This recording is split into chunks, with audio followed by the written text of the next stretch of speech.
ภาพขึ้นเนาะพี่น้องหลังจากที่เสร็จสิ้นภารกิจ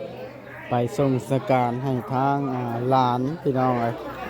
ก็คือลูกสร้างเวียงผู้ที่พาไปห้องมัดห้องหมอนั่นแหละได้จากไปแล้วพี่น้องเอ้ยกลางคืนนี่22:59 นาทีพี่น้องเอ้ยเพิ่นได้สิ้นใจลงเล็กน้อยผู้ที่เสียชีวิตนะเนาะพี่น้องวันนี้ก็ทางเฮาไปทำพิธีผังเป็นที่เรียบร้อยแล้วย่อเข่าเด้อเดิงๆเด้อย่อเข่าลงมาให้เพิ่นเด้อย่อแล้วเรียบร้อยก็ไปถิ่มละไปส่งราชการมาแล้วกินข้าวอีกทีนึงประเพณีอยู่ลาวเฮาแต่วันนอกเฮาได้สั่งเวียงกับแม่ใหญ่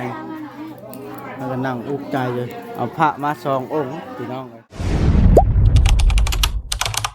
อย่าลืมกดติดตามเพื่อเป็นกำลังใจให้ผมด้วยนะครับทุกคนขอบคุณมากๆครับโดยซึ่งเปิดภาพขึ้นเนาะพี่น้องหลังจากที่เสร็จสิ้นภารกิจไปส่งสการให้ทางหลานพี่น้องเลยก็คือลูกสร้างเวียงผู้ที่พาไปห้องมัดห้องหมอนั่นแหละได้จากไปแล้วพี่น้องเลยกลางคืนนี่22:59 นาทีพี่น้องเอ้ยเพิ่นได้สิ้นใจลงเล็กน้อยผู้ที่เสียชีวิตนะเนาะพี่น้องวันนี้ก็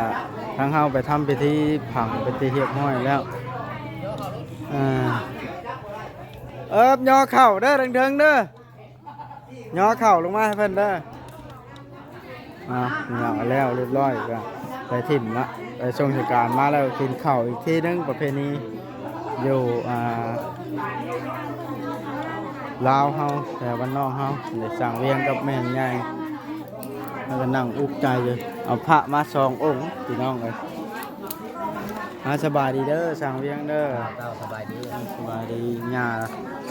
นี่คืออีแม่เฮาตัวนึงแล้วก็เฒ่าแก่แนวโฮมหลายคนแล้วเนาะมา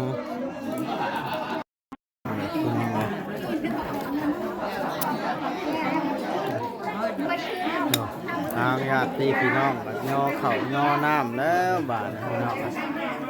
บรรยากาศก็ได้ก็ลองอยู่เฮือนช่างเวียง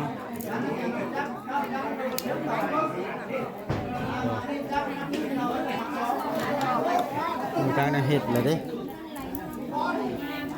สู่ได้บาทเนาะเป็นอะไรบาทในช่างเวียงยังสิบไปดำอยู่ว่านานะพอแล้วบ่แล้วช่างมันบ่จบชำนั้นเนาะมีหน้าจังดับไหมพี่หน้าจังว่ากันเนาะบ้านมันกระเทินแล้วเนาะ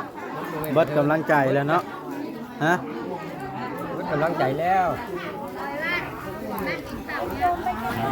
ว่ามันบ่มีกำลังใจสิสู้เนาะเลี้ยงพี่น้อยเราเบิดกำลังใจแล้วเมื่อแต่จะกินแคบนี่โอ้เอาไว้กินแล้วพวกมันนี่เพิ่มมันบ่บอกจะว่าคนได้ลูกโซ่คนได้ลูกแล้วกัน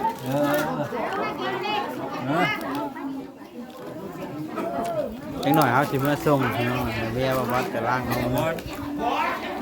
แบบว่าอยู่เลี้ยงกินว่ากินเทียบหมูเนาะให้เขาว่าเคิบหมูขอแม่นว่าผมแม่เขายังน้อยนี่เขาปากบอกนี่กะคนกะสิเมื่อน้ำแน่แล้วพี่น้องเพราะว่ามันสายเด้เพราะว่าเขาไปส่งสการน้องเพิ่นแต่เศร้าพี่น้องเลย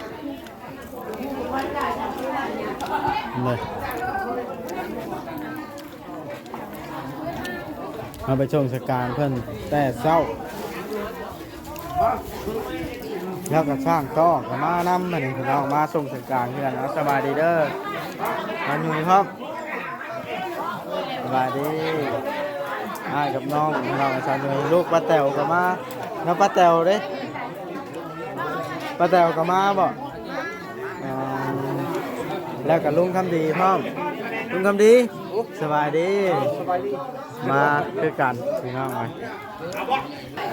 ลุงคำดีก็มาเตรียมสิไปถิ่มคือกันไหมเดี๋ยวป้าแตวแล้วก็ไปเด้อป้าแตวเป็นอะไรจังพูดข้าวไว้แท้เนี่ยเบิ่งในโทรศัพท์บ่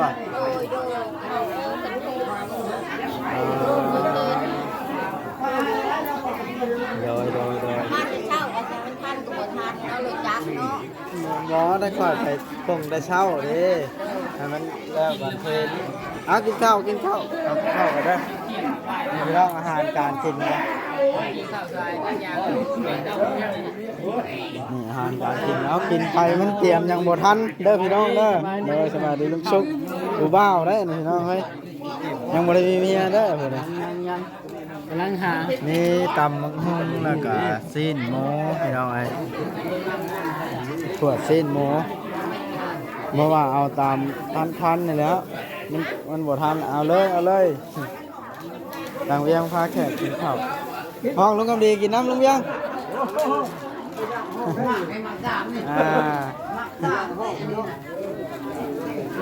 ไม่จักนะเห็ดเลยโหรถมาส่งน้ำแล้วบ่านะ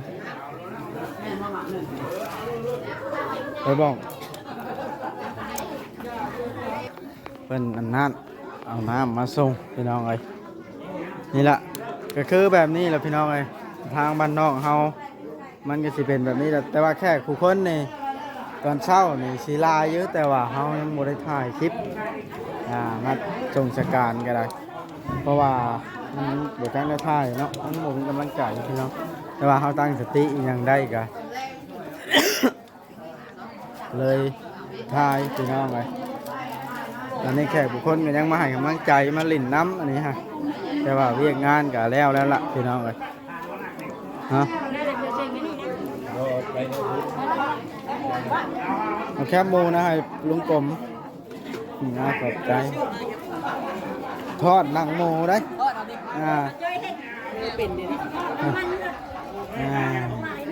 นั่นเลยบรรยากาศก็ได้อุกอังเอาแล้วเบาลิคาดว่าเพิ่งบันไดบ้านนี่สิไปตั้งเสาเพื่อนเสาเทือง ช่างเวียงพร้อม กาว่าสร้างเวียงอันทำใจเล็กๆน้อยๆกันเนาะ แม่นประมาณ3 มื้อ 2-3 มื้อนี่แหละเนาะ แม่นเพราะว่าอาจจะคนเราต้องเดินต่อไป แม่นแต่ว่ากันสิให้ไปเดี๋ยวนี้รถมันก็บ่ได้เนาะ นี่จะว่าขอจะแจ้งบาบอสนี่แล้วกันค่านั่นเนาะค่ากล้องเพราะว่าจูลี่ก็ไม่ของมาลี่นะคนฝากเงินมา12 ล้าน โอ้ มาว่าโอลี่เป็นดำเนินการในการใช้จ่ายแล้วก็ช่วยทางเรื่องแล้วก็เรื่องอันบางซีดเจ้าก็ไล่มาโลดเพราะว่าค่าใช้จ่ายตัวนี้แล้วจะไล่อันนั้นค่าใช้จ่ายในงานนะพ่อแม่กับเพื่อนเพิ่นในใช้จ่ายในงาน โอ้ดีใจหลาย เพิ่นช่วยทางเวียง โดย เดี๋ยวเขาจังสิจะลุกมันจัดได้จ่าย ดีใจแล้วเถอะเนาะเป็นจดช่วยสร้างเวียงเข้ามา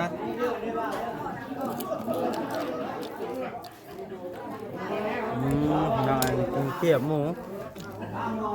ทอดน้ำมันหมู ขาดอื่นมาได้ที่อย่างนี้ แม่กินกับข้าวหน่อยแม่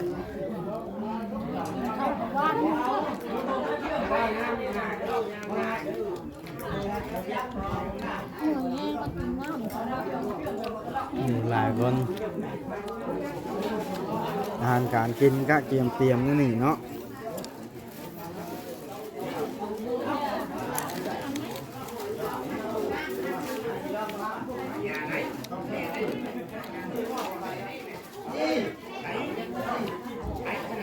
คนไม่อาตักน้ำตื่นกันหาเศร้ายุบใส่จ่ายค่าต๊อกน้ำมุ้นนะน้ำตื่นนอนหาจ่ายค่าต๊อกคนมาเขางาน เป็นไรแม่ เดียวสองคน เสียปีเดียว2 คนในเฮือนนะ นี่แล้วคนเราน่ะมันนี่เห็น บ่ มันเป็นโรคเนาะ ครับ อ๋อ เขาให้นัก ใหญ่ เขาให้ใหญ่แล้ว สร้างเวียงก็ยังเฉาอยู่เนาะเป็นได้สร้างเวียงดีดีใจอยู่บ่ที่มีผู้รักผู้ใหญ่ช่วยในงานนี่ก็ได้ ก็จะให้ดีใจเลยเนาะ งานแต่มือไปห้องหมอเนาะ ตั้งแต่มึงไปห้องหมอได้ โดย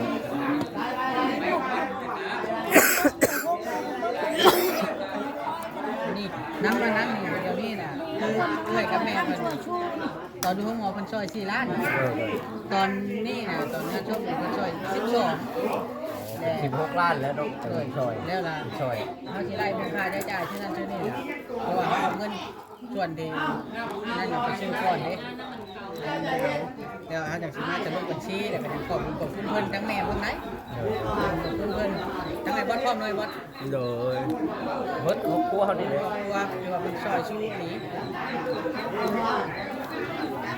โยมมันมีงานก่อรถอยู่แล้วว่าในตัวเองประกันให้ยังไปถอนไว้พาเคความมุก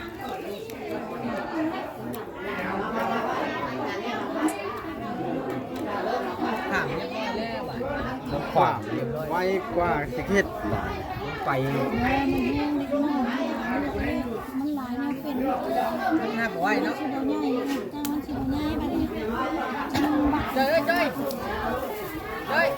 ตั้งมันสิมาสั่งนี่เนาะ ส่งมาส่งแค่แบบเวลาบักด่างด่างเรียนไก่ฟองน้ำมือนั่งเลยเป็นมาเดียวกันไก่ ทำได้โชว์เนาะ ไข่นักเข้าแล้วมึงด่าไม่ เป็น ง่อย ม มึ อง ตาเลยเราแบบบักนั่นจะว่านักว่าเรียนมาเกิดซองเพื่อหาได้6 ปีหัวอันนี้ช้องมันที่ปีมาใช่หนูนะมันเป็นปานนี่ก็เป็นโรคจูนนะว่าบักจูนตายไปเรียบร้อย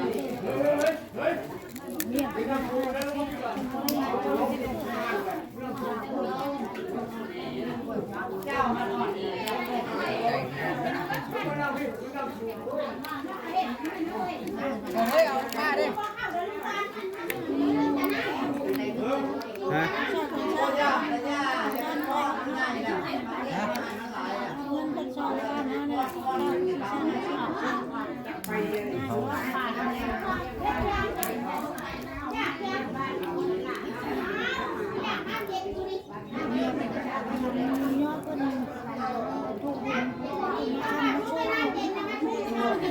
ตายปีหนึ่งช่องก้นเลยช่วยเลยเต็กบุ้มีแม่มดกินเลยตายควายเดินหน้าไปเดินบนยังไม่ก่อน ไปอยู่พี่นะไปอยู่หมก มันจะอยู่ห้องหมออุ้มไปเนาะ ไปอยู่หมกไม่ได้ ปัดควาย3ตัวได้ ครับบ่ เอาไปเดี๋ยวแล้วกระดาษเจอไหมโอเคโอเค สบายดีโดยขอบใจหลายๆเด้อที่มาเยี่ยมมาคอยกันเลยเอาเดินทางปลอดภัยเด้อ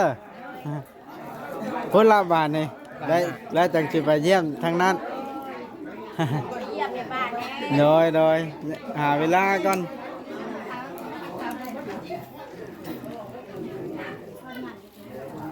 นะป้าแต๋วเพิ่นก็คือเห็นเป็นไปพี่น้องเพิ่นก็มาส่งสการหลานน้อย ทันฉันเนาะ มาบ่ทันมัน จับ แบบ พิษ ว่า จับว่างกัน เอาไปส่งแต่เช้าเนาะเพิ่นบัด มาตะไก่แน่เนาะ มาแต่ไกลแน่แก่ทุกคนก็งั้นงาอวนกัน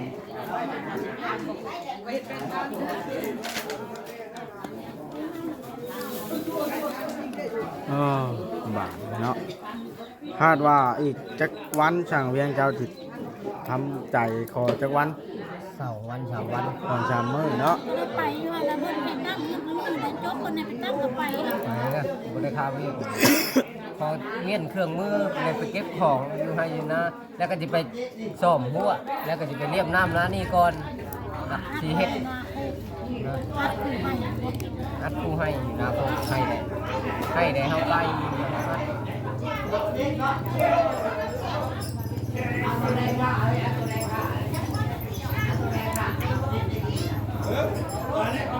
ลงกำดีเพิ่นก็มาเนาะ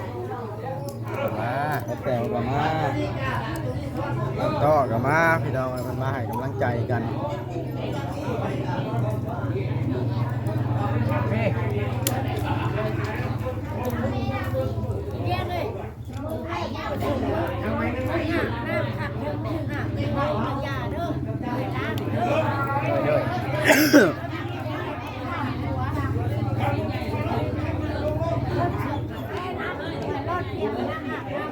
นี่เราพี่น้องมา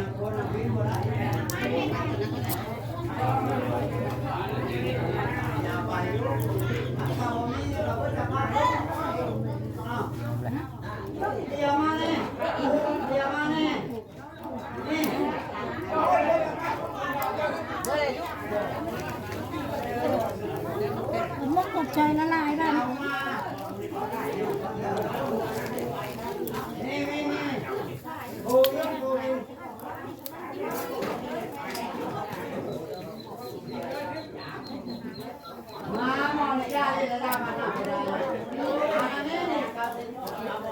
นะพี่น้องทางเมากับต่างคนต่างบ่ได้นอนจักคนเนาะ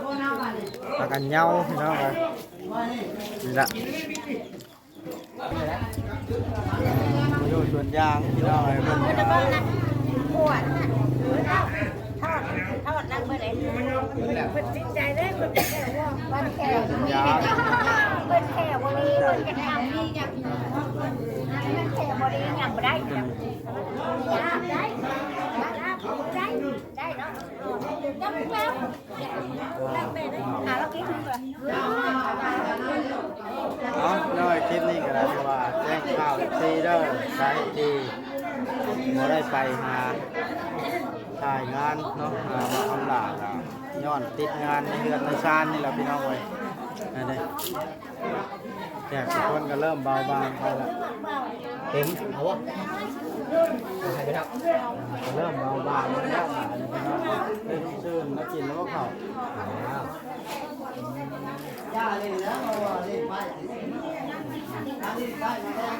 เอาบ้านในพี่น้องคลิปนี้ก็จะขอจบคลิปลงสก่อนเด้อเมื่อยจะขอพักผ่อนก่อนบ่ายมาหาเมียนเครื่องเมียนคองแบบแขกคนเมื่อ